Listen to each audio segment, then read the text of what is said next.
I would have to say Waaking is to Los Angeles as house is to Chicago.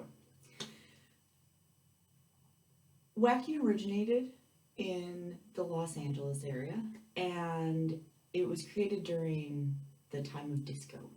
So most of the music that you dance to is disco music. Mind you, again, things have kind of changed, so you'll find some differences in music nowadays.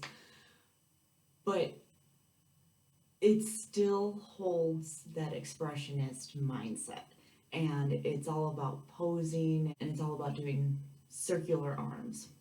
When my dancers are first learning about whacking, I actually entail more of a stretching technique in order to get them prepared.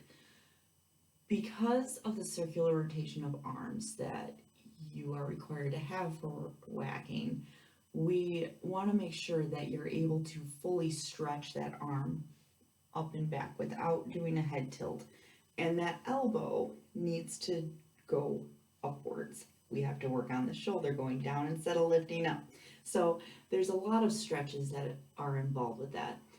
And one of the ways that I ask my dancers to stretch is to do the arm stretch across, again, making sure your hand stays above the elbow, and then being able to stretch that arm up and back and rotate where you place that.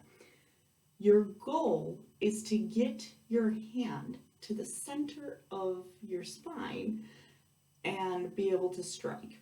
Now, again, there's a lot more that goes into this, but for starters with whacking, stretching is super, super important because you have to be able to build up speed and you don't want to be tearing muscles.